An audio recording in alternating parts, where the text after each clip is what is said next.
Jean-François Nativel, 48 attaques à La Réunion, dont 19 mortelles en 35 ans. Des chiffres qui font froid dans le dos. Que faire finalement ? Tout d'abord, pour revenir sur ces chiffres, j'aimerais que les auditeurs, enfin les spectateurs, puissent comprendre la situation exceptionnelle. Je prends l'exemple rapide d'Hawaï. Hawaï, 1,4 million d'habitants, tournés vers la mer à fond. 7 millions de touristes, ils ont eu 5 morts. Enfin 6 avec en 2013 sur la même période. Donc imaginez-vous comment notre petit territoire peut concentrer vraiment beaucoup d'attaques. Que faire ? Bien évidemment, on a constaté, si on fait l'historique des attaques de requins, on constate un changement de localisation à partir de 2011 avec des attaques graves qui touchent la zone balnéaire qui avait été épargnée pendant 50 ans.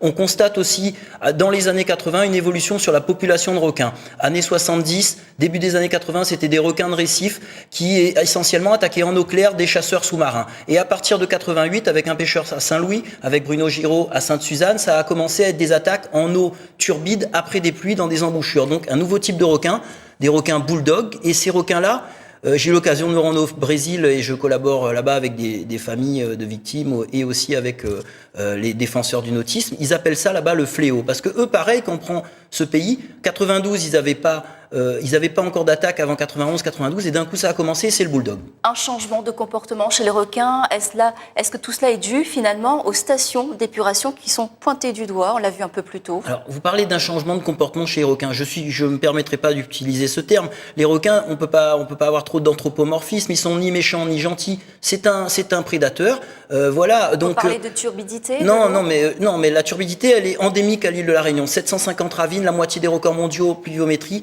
C'est un fait établi. Faut pas mélanger turbidité due aux sédiments des eaux de pluie qui sont charriés jusqu'à la mer et la turbidité qui serait due à une pollution. C'est deux choses différentes.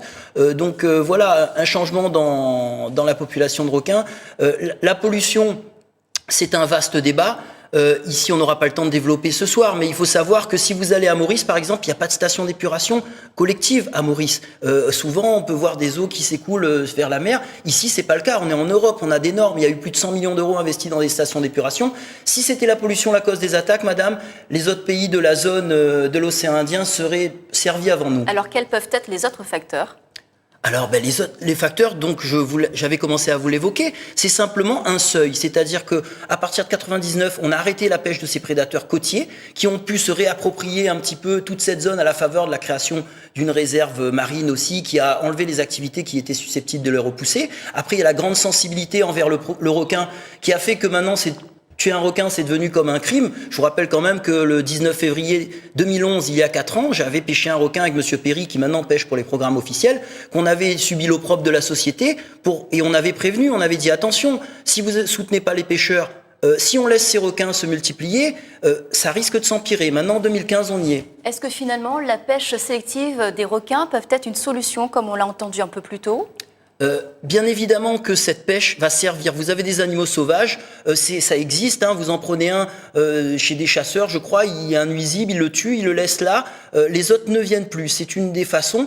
Il faut savoir que là, on est face à un poisson qui est très malin, le requin bulldog. C'est un peu comme si vous avez pas de rats dans votre quartier. Et puis un jour, vous voyez les rats commencer à s'installer. Une fois que c'est fait, que c'est bien établi, même si quelqu'un vous avait dit attention, faut pas laisser faire, c'est trop tard ou c'est très compliqué. Il y a des solutions. Une pêche ciblée, localisée sur ces gros prédateurs. Il ne s'agit pas d'aller enlever les requins de la mer, mais simplement protéger 15 km de côte sur 208 km de pourtour, ce qui est, ma foi, raisonnable d'un point de vue écologique. Je rappelle que le développement durable, c'est laisser une place à l'humain dans la nature, ne l'oublions pas. La pêche d'un requin bulldog de 2 mètres dans la zone de cette attaque, finalement, est-ce que ce soir, on peut dire qu'il pourrait s'agir du requin à l'origine de cette attaque? Non, je pense pas, parce que de toute façon, pour l'instant, l'étude médico-légale qui a été publiée en août 2014 indique qu'il s'agit de prédateurs de 2,50 m à 3 mètres, de bulldogs essentiellement. Apparemment, d'après les premières conclusions de l'analyse de cette victime, il s'agit d'un gros prédateur. Cette action de pêche après attaque, elle a une valeur symbolique vis-à-vis de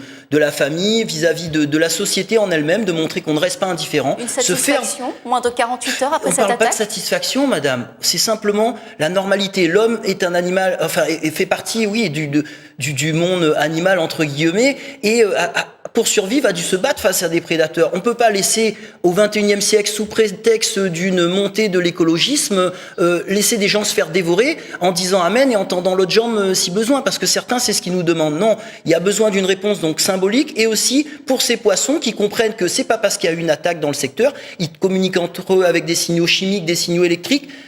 S'ils voient qu'il y a un coin sympa ou quoi que ce soit où ils sont à l'aise, montrer tout de suite qu'il y a une pression derrière, ça ne peut que être une bonne chose. Et on verra ce que donnera cette pêche les prochains jours. Et c'est le mot de la fin. Merci Jean-François Natival d'avoir répondu aux questions d'Antenne Réunion. Merci à vous.